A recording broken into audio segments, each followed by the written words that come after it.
ጦርነቱ ላይ የኒውክሌር ሽታ መሽተት ጀምሯል። ኪም ጆንግ ኡን ካለው የጦር መሳሪያ ብዛት የተነሳ የሚዋጋበት ሜዳ ሲናፍቀው የቆየ ቢመስልም አሁን ግን ዓለምን ክው ያደረገ አስደንጋጭ መግለጫ ሰጥቷል።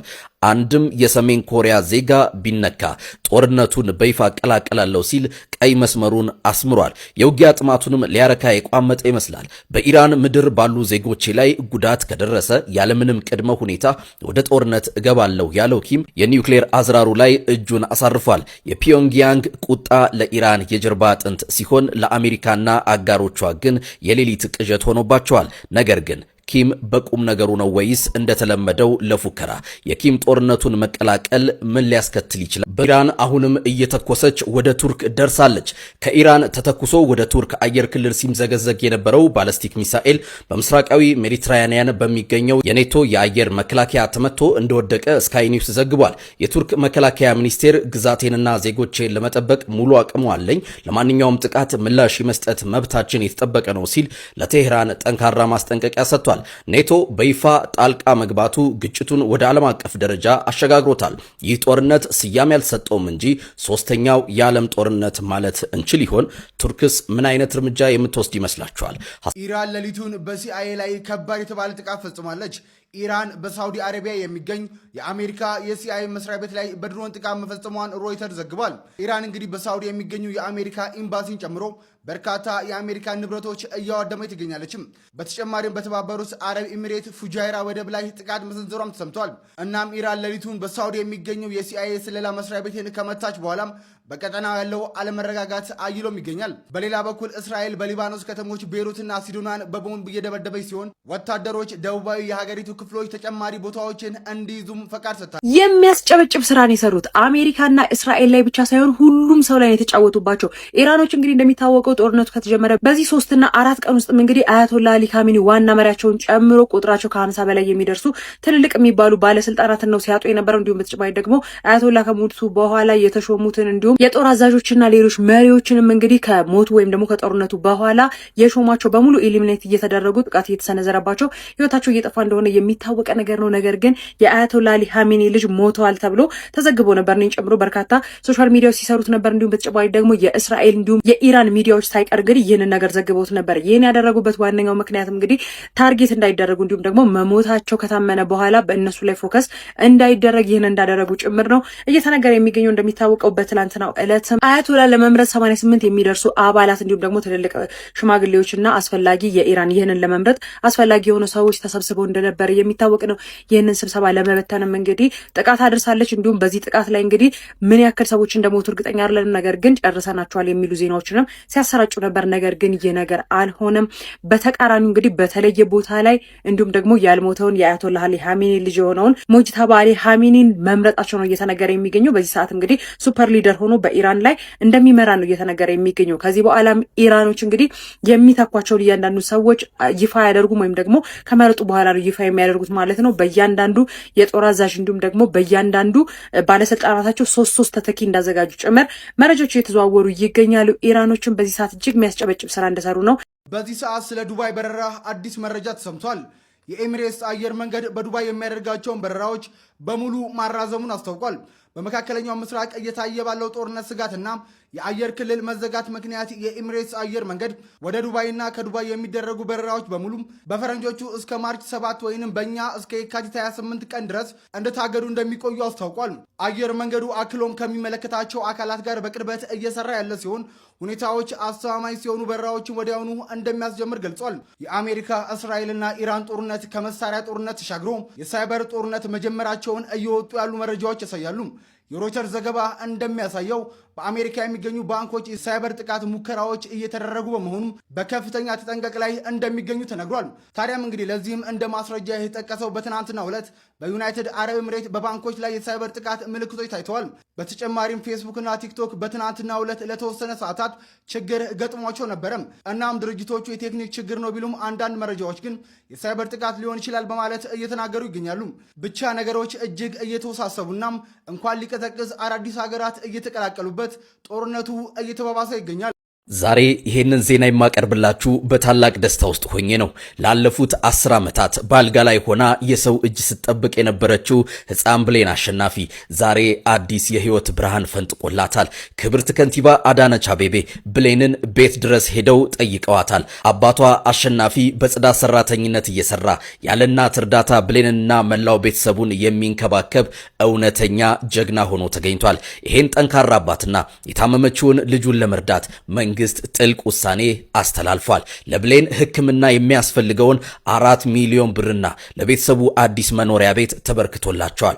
ለዚህ በጎ ተግባር የሕክምና ወጪውን ሙሉ በሙሉ የሸፈኑትን ክቡር ሼህ መሐመድ ሁሴን አሊ አላሙዲን ከልብ እናመሰግናለን። ብሌን ወደ ውጭ ሀገር ሄዳ ታክማ እንደ ኩዮቻ የምትቦርቅበት ቀን ሩቅ አይደለም። እንዲህ ያለ በጎነት ለሀገራችን መድኃኒት ነው።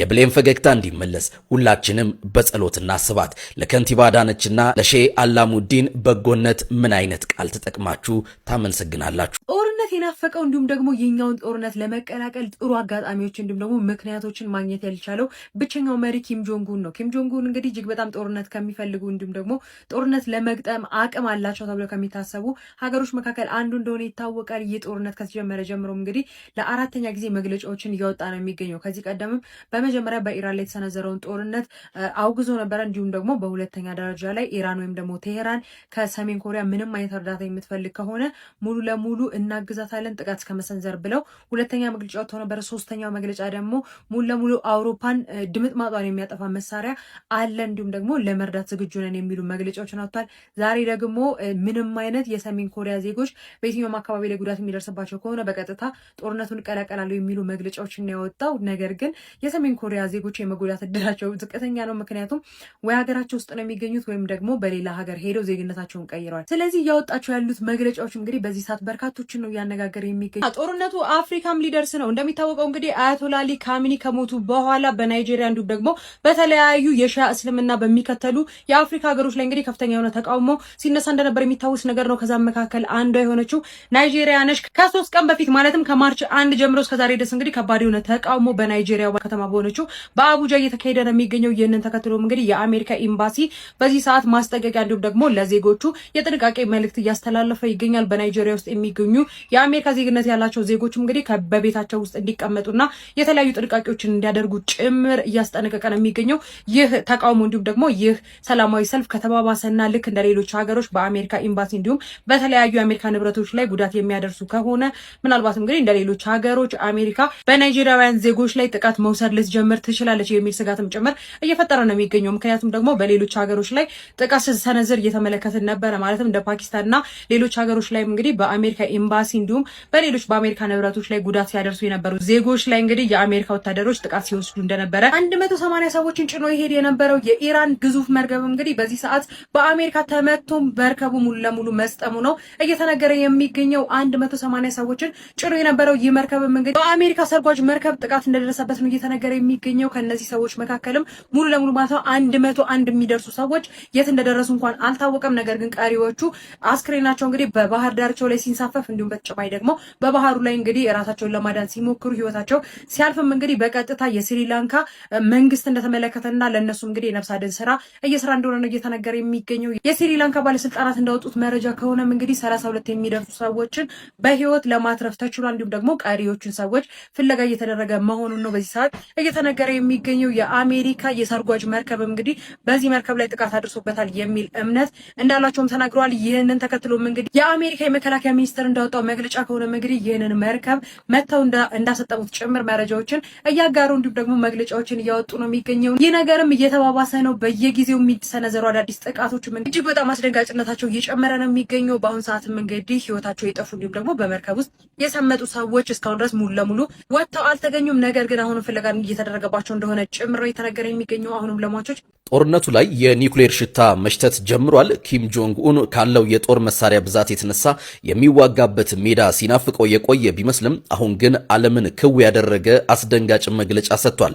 አንድም የሰሜን ኮሪያ ዜጋ ቢነካ ጦርነቱን በይፋ ቀላቀላለሁ ሲል ቀይ መስመሩን አስምሯል። የውጊያ ጥማቱንም ሊያረካ የቋመጠ ይመስላል። በኢራን ምድር ባሉ ዜጎቼ ላይ ጉዳት ከደረሰ ያለምንም ቅድመ ሁኔታ ወደ ጦርነት እገባለሁ ያለው ኪም የኒውክሌር አዝራሩ ላይ እጁን አሳርፏል። የፒዮንግያንግ ቁጣ ለኢራን የጀርባ አጥንት ሲሆን ለአሜሪካና አጋሮቿ ግን የሌሊት ቅዠት ሆኖባቸዋል። ነገር ግን ኪም በቁም ነገሩ ነው ወይስ እንደተለመደው ለፉከራ?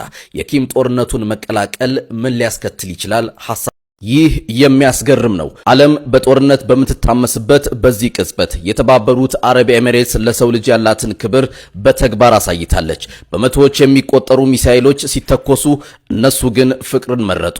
በአየር ክልል መዘጋት ምክንያት ተቀርቅረው ለነበሩ ከ20 ሺህ በላይ የውጭ እንግዶች መንግስት አንድም እንግዳ ከሆቴል እንዳይወጣ የሚል ትዕዛዝ አስተላልፏል። ሆቴል፣ ምግብና ሁሉም መሰረታዊ ፍላጎታቸው በመንግስት ግምጃ ቤት ሙሉ በሙሉ ተሸፍኗል። ግለሰቦችም ቤታቸውን በነጻ ከፍተዋል። ለሰው ልጅ ክብር ቅድሚያ ማለት ይሄ ነው። የዓለም መንግስታት ከዚህ ምን የሚማሩ ይመስላችኋል? ይህን ድንቅ ተግባር ለዓለም እንዲደርስ ሼር አድርጉት። መልካም ጊዜ። ውጪ በሚሳኤል እየተደበደበች የምትገኘው ኢራን ከውስጥ ደግሞ ከባድ በተባለ የመሬት መንቀጥቀጥ መመታቷን በዚህ ሰዓት የወጡ መረጃዎች እያሳዩ ይገኛሉ። በኢራን ውስጥ ባለው ጌራሽ ቀጠና ውስጥ ታዲያ ከባድ የተባለ የመሬት መንቀጥቀጥ መከሰቱን አልጀዚራ ይዞት ከወጣው መረጃ ላይ ተመልክቻለሁ። እንደሚታወቀው አንዴ በጦርነት አንዴ በመሬት መንቀጥቀጥ እየታመሱ ይገኛሉ።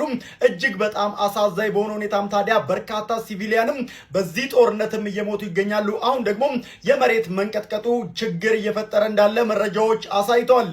በስህተት ጀቶቹን መተው ጣሉ። ከዛ በኋላ በድጋሚ በስህተት የአሜሪካ ወታደሮችን አንበርክከው በምትመለከቱት መልኩ ሲያንገላቷቸው እየተመለከትን ነበረ። እንደሚታወቀው እንግዲህ ትናንትና በኩዌት ውስጥ 3 የአሜሪካ ጀቶች በስህተት ተመተው መውደቃቸው የሚታወስ ነገር ነው። ጀቶቹ ተመተው በወደቁበት ሰዓትም አብራሪዎችም ደግሞ ፓይሌቶቹ ምንም ነገር ሳይሆኑ ምንም አደጋ ሳይደርስባቸው በሰላም ተርፈው ነበረ። በዛ ወቅትም እንግዲህ በአካባቢው ላይ የሚገኙ የኩዌት ዜጎች ማን እንደሆኑ ሳያውቁ በምትመለከቱት መልኩ እጅ እንዲሰጡ እንዲሁም በተጨማሪ ደግሞ እንዳይንቀሳቀሱና እንዲበረከኩ ሲያደርጓቸው ነበረ። ይህን አንደኛው ፓይለት ነው። እንዲሁም በተጨማሪ ደግሞ አንደኛዋን ሴት ፓይለት እንግዲህ እጅግ በጣም በሚገርም ሁኔታ ትሪት ሲያደርጓት እንዲሁም ደግሞ ደህንነቷን ሲጠይቋትና ሲንከባከቧት ጭምር ተመልክተናል ማለት ነው። ኩዌትም በከፍተኛ ስጋት ውስጥ እንደምትገኝ ይታወቃል። ይህንን ተከትሎ ነው የኩዌት መከላከያ ሚኒስትርም በስህተት 3ቱን የአሜሪካ ጀቶች በኩዌት ሰማይ ላይ መጥተው የጣሉት። እንዲሁም ደግሞ ሳያውቁ ነው ፓይለቶችን እንደዚህ ሲያንገላቷቸው የነበረው። በኋላ ግን መጨረሻ ላይ እኔ አሜሪካዊ ነኝ እንዲሁም ደግሞ የአሜሪካ ወታደር ነኝ ብለው በሚያስረዷቸው ሰዓት ሲንከባከቧቸውና ሲያቅፋቸውም ጭምር ተመልክተናል ማለት ነው። በዚህ ጉዳይ ላይ ሀሳብ ካላችሁ ኮሜንት ላይ አጋሩኝ። በሌሎች አዳዲስ መረጃዎች በድጋሚ መልሳለሁ። የፕላስ ምልክቷን መጫናችሁን አትርሱ። መልካም ቀን ይሆንላችሁ።